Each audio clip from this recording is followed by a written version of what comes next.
gotta work on them? Yeah.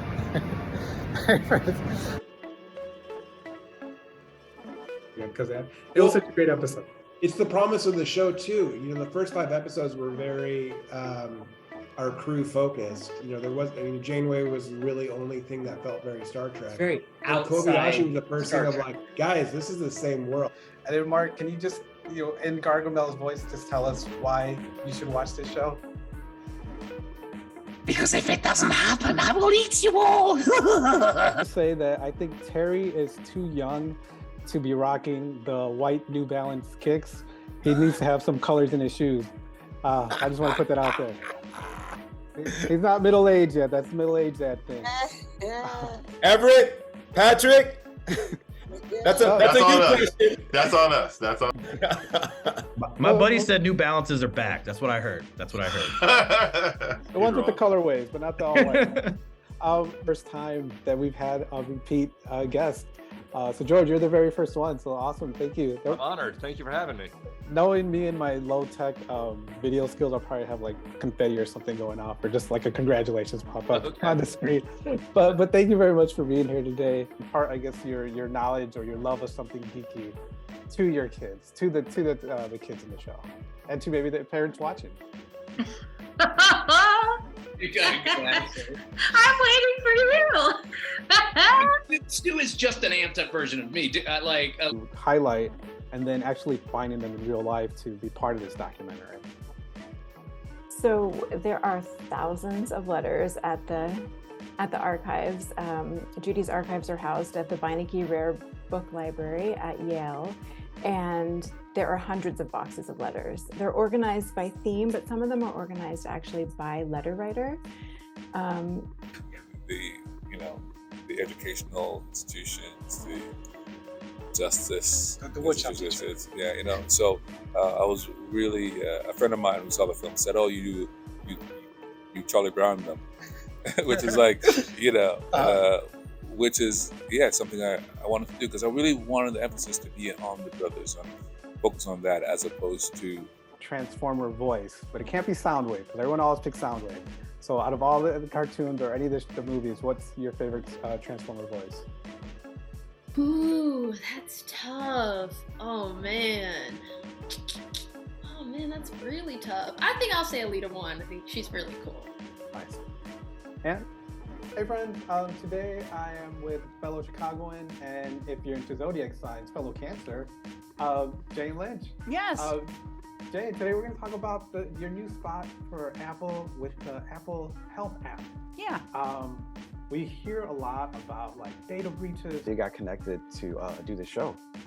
Oh gosh. Well, I have a bit of a unique background. I actually come from the science and inventing world.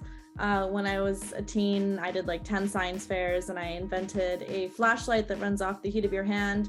And I've gone on a whole journey.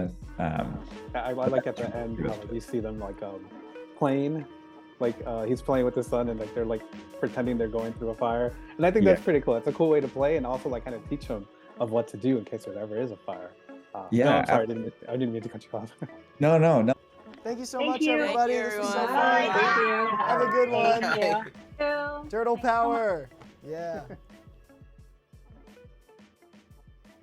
Allie, and I'm here with an old friend of mine, a good friend of mine. You've seen his stuff out here in the stores, but do you know that he is the man responsible for the Fandads logo? That's right, Ralphie at Fan Expo. I just passed by the Vina Comics, and it's funny because I follow him on Instagram because A, he's from Chicago, B, a lot of his comics are Latin-based and have luchadors in it and it's stuff that we love. So why not give him a talk? So real quick, introduce yourself. I love it. It's fantastic. Cool. So again, friends, come out, support everybody that you can. Find some books. What was it again? The deal you have going on for your book? Oh, yeah. You can get the 3 Wild Bullets for $15, or you can get the 3 Hollisons for $20. So come through. Good deal, man. And find, there's. So you can find me through TriStar.art. But I work digitally. I do some preliminary with pencils, and I do commissions, obviously. But yeah, it's all digital, pretty much from start to finish. And I've been doing it for about 2 years now. Yeah, only 2. Well, my first published cover was a Red Stone. Like your next project or dream project, if you could just make any movie about our culture right now. I have written a story about my grandmother's migration. Following the ingredients your dad gave you, like what else would you like pitch to them or tell them to follow their dreams? Well, similar to the story there is what Hard miles. yeah. And it's the same thing about bicycle. And then he does say that to the students. It's like that. It's not the bike; it's the person pedaling that makes it fast. So 100%. Saying that is great. Daniel. Okay. And then Mr. Modine, is it Matthew's okay? Lord and Master. Lord and Master, Daniel. My Lord and Master. That's him. He's my Lord. Okay, my Lord. I was just gonna call you Papa. I want you to address me. Yeah. Okay. Sounds great. All the welding equipment that's being used in the film is Greg's.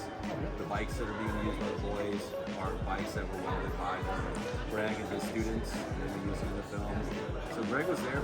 So some of the falling that I was seeing in the movie, was that real or was that falling? It was definitely based off of some real falls. I think obviously there's movie magic in the falling in the movie, but definitely based on true stories. So. Ready? 1, 2, 3. Well, I'm glad you picked up on that because that was definitely a struggle for me because I honestly didn't want the audience to know Sneak was even there for the first half of the movie until, that crossroads. Here with Dr. Modine, the star of Hard Miles. I just have one quick question for you. I know the story is about Greg Thomas. So how involved was he with the movie? Did you get to meet him, hang out with him, maybe cycle with him? He was with us almost every day filmmaking, except he. Did you get a mindset? Did you know people like that? Or how did you get to be? I just did a lot of research. I had been LA for 9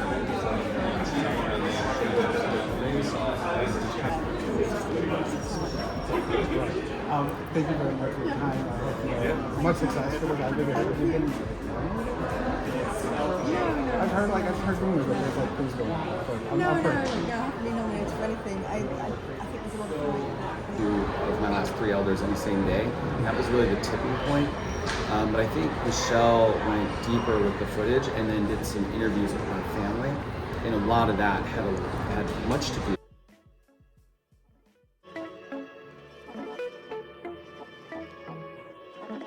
Actual theaters. It played for 5 weeks in Los Angeles. It's one of the longest playing documentaries this year. And it's among the top grossing documentaries of 2023. Supporting actress, what do we think as far as this? My favorite. Halle Berry ended up calling us up one day and just demanding to be in John Wick 3. And those are always the great ones when there's people you don't expect like your work and want to work with you. That's great. I also love taking people that I appreciate, Donnie Yen, Scott Adkins, Mark. So I guess would be twofold. Like, what was the process? And then for the families that are here today, like, what, how did you find out about this? And what made you want to participate? Well, that's absolutely right. The process was not easy for many reasons. You're working with organizations, you're finding families in different ways.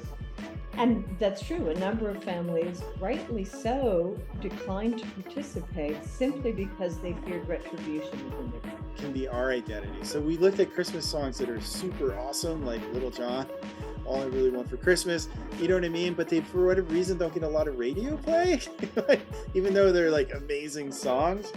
And so that was kind of a driving force behind it too. And our one executive, Sam